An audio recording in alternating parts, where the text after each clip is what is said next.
গেলে ছোটবেলার কথা মনে পড়ে যায়।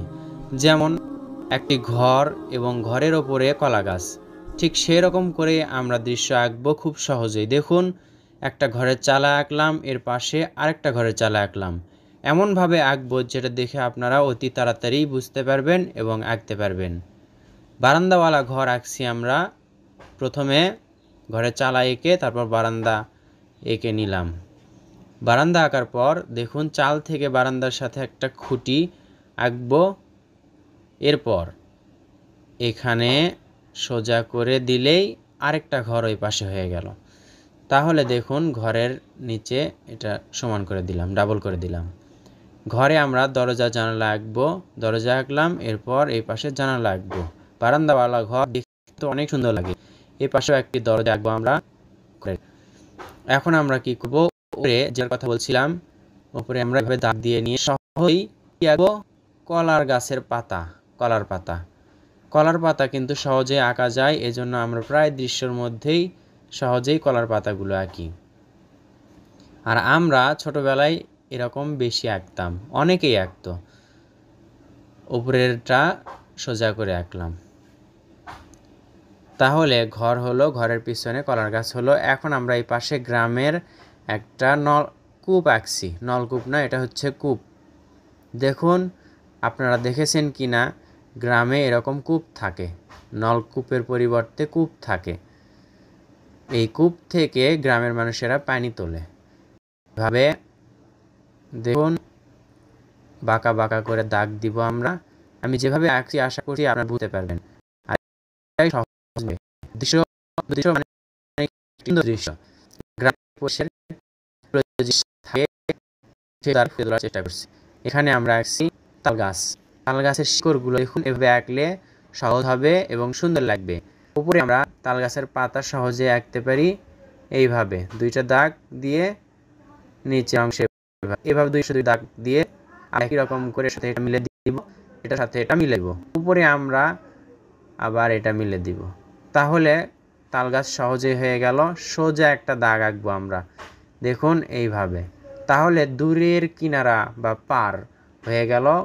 উপরে আমরা গাছপালা, মানে দূরের গ্রামের গাছপালাগুলো আঁকলাম। এবার এই পাশে একটি নদী, নদীর পাড়টা আঁকলেই তো নদী হয়ে যাচ্ছে। তাহলে সুন্দর একটি দৃশ্য হচ্ছে, যা সহজেই আমরা আঁকছি। আশা করছি আপনারা বুঝতে পারবেন। দৃশ্য আঁকা শেষ। আমরা এখন কি করছি, স্কেচ করছি বা শেড দিচ্ছি পেন্সিল দিয়ে। এটা 4B পেন্সিল দিয়ে করলাম। আশা করছি যেভাবে করছি সেভাবে দেখুন, করার চেষ্টা করুন, আপনাদের জন্য সহজ হবে দৃশ্য আঁকা। আশা করছি আপনারা বুঝতে পাচ্ছেন। নিচের অংশে কালো করছি। এখন আমরা এই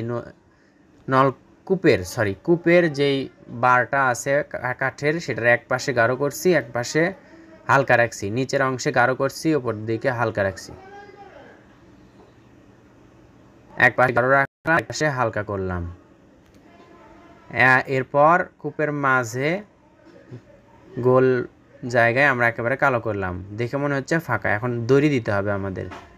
এই দড়ি দ্বারা কূপ থেকে পানি তোলা হয় কলস দিয়ে।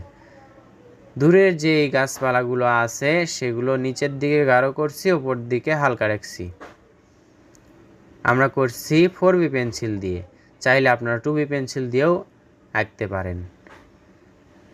এরপর আমরা ঘরের চালের নিচের দিক থেকে উপর দিকে এভাবে তুলে দিব। পেন্সিলের মাথাটা একটু মোটা করে নিয়ে দেখুন, নিচে ধরছি এবং উপর দিকে এভাবে তুলে দিচ্ছি। তাহলে দেখুন, দেখতে সুন্দর লাগবে। এভাবে সাইড করে করলে আপনাদের জন্য সুবিধা হবে। ঘরের চালার কাজ শেষ। এখন আমরা দরজাগুলোতে কালো করে দিচ্ছি। কেন? কারণ দরজাগুলো একেবারে ফাঁকা, খোলা। এভাবে করার পর দেখুন, দেখতে কিন্তু সুন্দর লাগছে। এরপর বারান্দার নিচে অংশে আমরা কালো করে দিচ্ছি। 2B পেন্সিল অথবা 4B পেন্সিল দিয়ে আপনারা এভাবে করতে পারেন।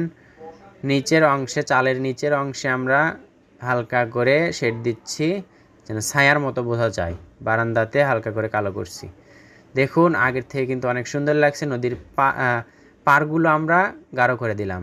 এরপর চাইলে এভাবে নদীর পানিগুলো একটু ঢেউ সোজা করে আঁকতে পারি পাড়ের সাথে, তাহলে বোঝা যাবে এগুলো পানি। আর আমরা কি করব, এই তো কলার গাছের এই পাতার সাইড দিয়ে একটু কালো করে দিলে দেখতে সুন্দর লাগবে। তো বন্ধুরা, অল্প সময়ে সহজ কৌশলে সুন্দর একটি গ্রামের দৃশ্য আঁকলাম, কেমন লাগলো কমেন্টে জানাবেন।